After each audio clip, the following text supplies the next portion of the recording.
वो इंटेलिजेंस आपकी काम करती है। आप सवेरे थोड़ा आनंदित रहते हो और शाम होते होते लस्त पस्त हो जाते हो।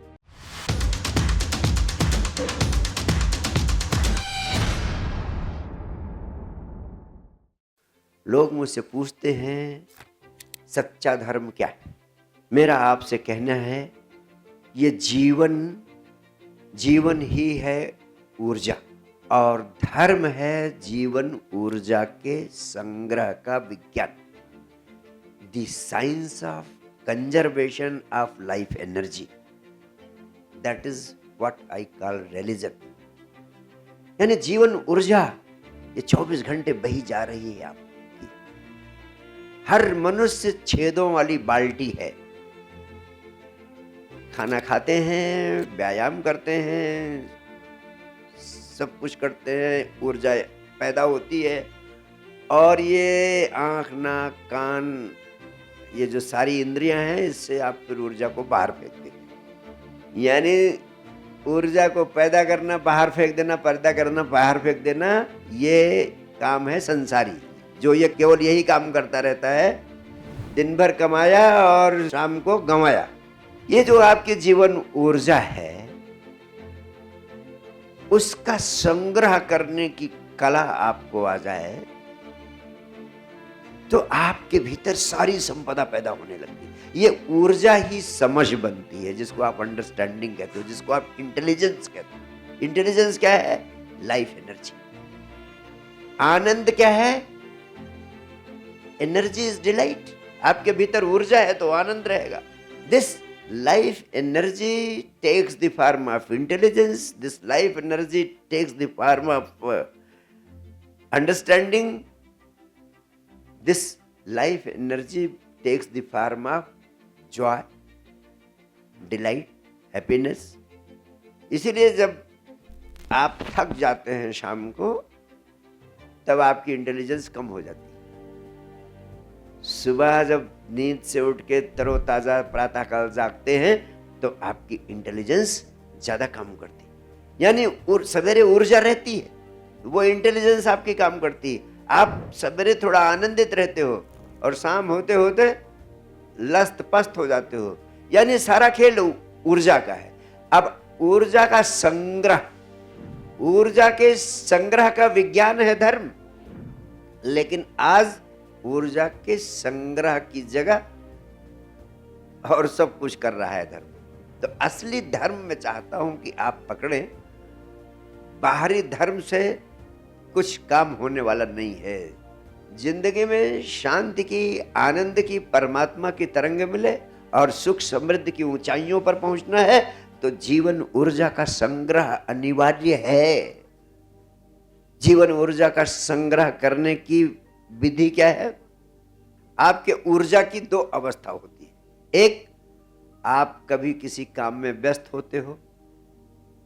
जब आप जिस काम में व्यस्त होते हो तो उस काम में आपकी ऊर्जा बहती है। आपकी ऊर्जा सेक्स में बह रही है, पुरुष की स्त्री की तरफ, स्त्री की पुरुष की तरफ बह रही। अगर आप कोई शारीरिक काम कर रहे हो तो उसमें ऊर्जा जा रही, मानसिक काम कर रहे हो तो उसमें जा रही हो। जिस भी ऑब्जेक्ट में आप व्यस्त हैं, ऊर्जा उसमें नष्ट हो रही है। तो ये है ऊर्जा आपकी ऑक्युपाइड है। जिस चीज में ऑक्युपाइड होगी, उस जिस चीज में व्यस्त होगी, उस चीज में ऊर्जा नष्ट हो रही है। दूसरी स्थिति क्या हो सकती है कि आप किसी काम में ऑक्युपाइड नहीं हैं। जब किसी काम में आप ऑक्युपाइड नहीं होते हैं, किसी काम में व्यस्त नहीं है, टोटली रिलैक्स्ड है, ऊर्जा का सर्कुलर मोशन आपके भीतर ही होता रहेगा। Now energy will be moving inside you in a circular motion. और तब ऊर्जा स्वतः काम केंद्र से ऊपर की तरफ सहस्रार की ओर पहुंचती है। और जब सहस्रार पर ऊर्जा पहुंचती है तो जैसे काम केंद्र से ऊर्जा डिस्चार्ज होती है तो संतान पैदा होती है, वैसे जब ऊर्जा का संग्रह होते होते सहस्रार पर पहुंचती है तो ऊर्जा सहस्रार से भी डिस्चार्ज होती है।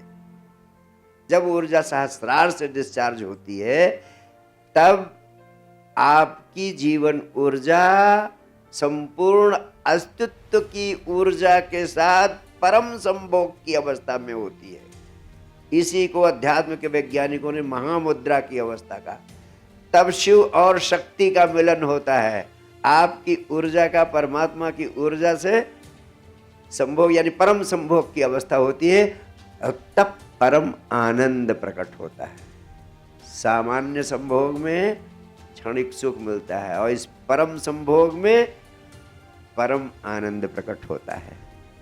तो विचार शून्यता का अभ्यास करते करते, थोड़ा थोड़ा अभ्यास करते करते, हर रोज अभ्यास करते करते ये ऊर्जा सहस्रार पर पहुंचती है। और जितना ही ऊर्जा आपके भीतर, एक हफ्ते करोगे तो कुछ ऊर्जा इकट्ठा होगी, 2 हफ्ते करोगे और इकट्ठा होगी, थोड़ा थोड़ा जित एनर्जी बिकम्स डिलाइट, थोड़ी ऊर्जा इकट्ठा होगी और आप ध्यान के माध्यम से तो आनंद बनेगी। वही ऊर्जा आनंद बनती है, वही ऊर्जा इंटेलिजेंस बनती है, वही ऊर्जा आपकी जिंदगी के, वही ऊर्जा प्रेम बनती है, वही ऊर्जा करुणा बनती है, वही ऊर्जा परमात्मा बनती है।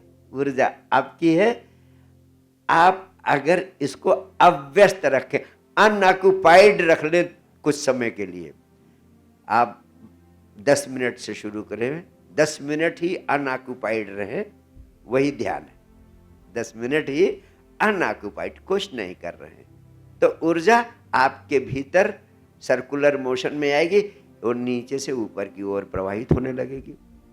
और इसी को मैंने कहा कि जब आप कभी कुछ नहीं कर रहे हैं तो कुछ ना करने की अवस्था में हो जाए। इसीलिए जिन्होंने जाना उन्होंने कहा कुछ करने से नहीं, कुछ ना करने की अवस्था में होने से मिलता है वह यानी परमात्मा, वह यानी परमानंद।